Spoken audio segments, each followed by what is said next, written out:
Hey everybody, how you doing? This is Barry, that Goat Metal Show with the weekly recap. Hope everybody's doing good. Hope everybody's having a great time and a great weekend. I know we're fucking going crazy over here in New York. Anybody who's a basketball fan knows that the New York Knicks are playing against the Indiana Pacers. We need to win Game 6 to force a Game 7. Let's see what happens.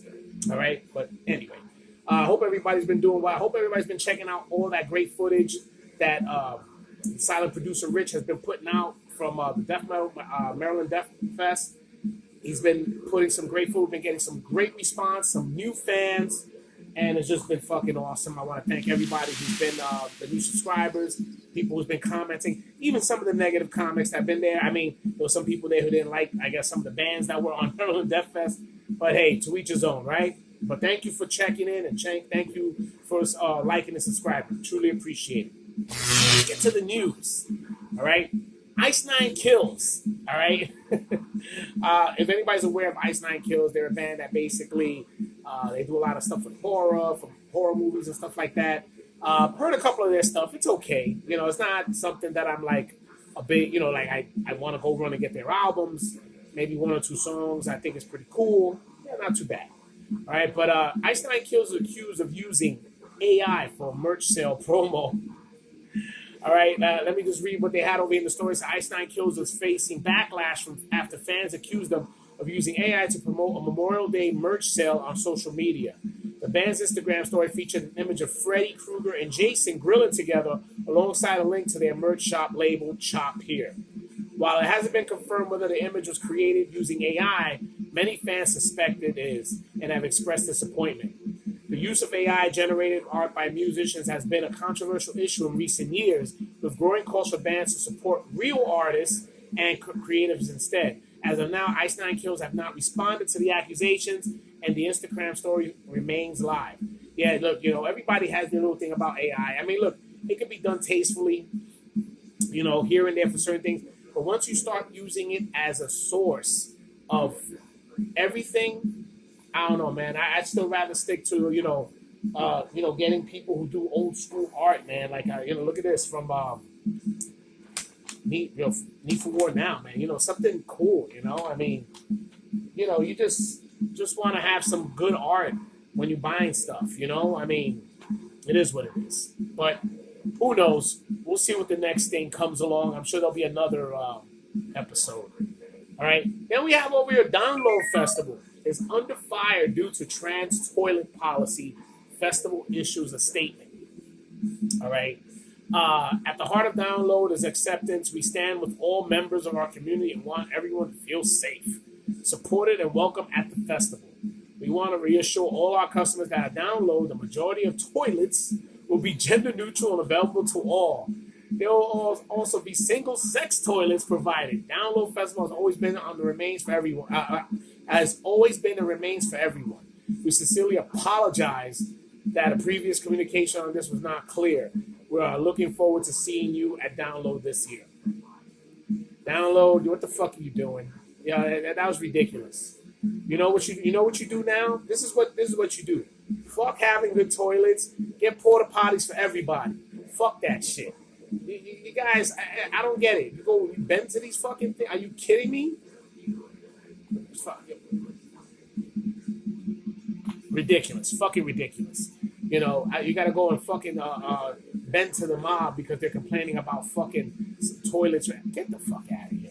Yeah, whatever, man. Anyway, let's just say, you know, I'm just like, I'm done with that shit already. All that fucking bullshit woke stuff, it's already done with, man. And then you fucking go and bend to them. Ridiculous, man. Fucking ridiculous. All right, let's get over here to some Gary Holt. Gary Holt was talking about something that happened in the past, you know, during pandemic. He was going through some financial stuff. He shared details about his financial challenges during the pandemic and explained his hands-on approach to selling controversial merchandise.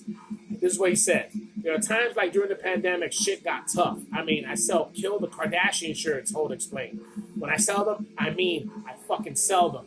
When you bought that shirt, if I'm not on tour, I'm the guy who put it in that fucking envelope and took it to the post office. He elaborated on his personal involvement. I do it. I don't hire somebody else to do it. It's me. It was out of my garage, and then we had an extra closet in the spare room. But yeah, I'm the guy shipping that shit out. It's like tasteless merchandise brought to you by Gary Holt because it helps me keep my bills paid. You know, that's fucking honesty right there. I'll fucking go and buy a shirt from fucking Gary Holt, man. That's great. Great stuff to see that, you know, somebody like Gary Holt, you know, still sticking to the old school way of doing it. I mean, hey, he was going through a rough time. He needed to make some bread.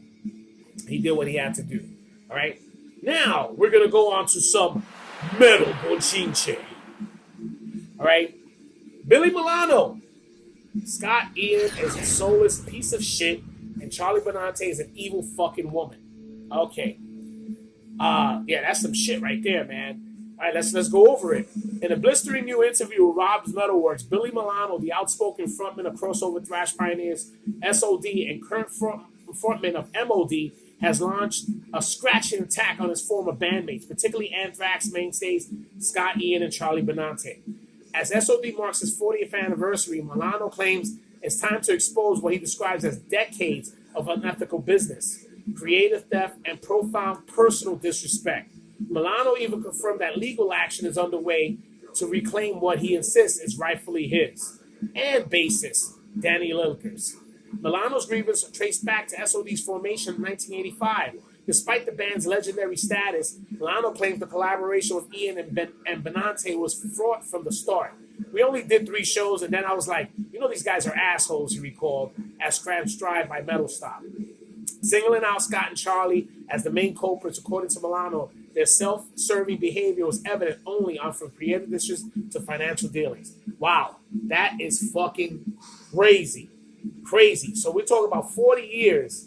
And you know, so that means in between when he did shows and stuff, he was just doing it just for a paycheck. But I guess he was still trying to work in between the seams to get what was rightfully his. Wow.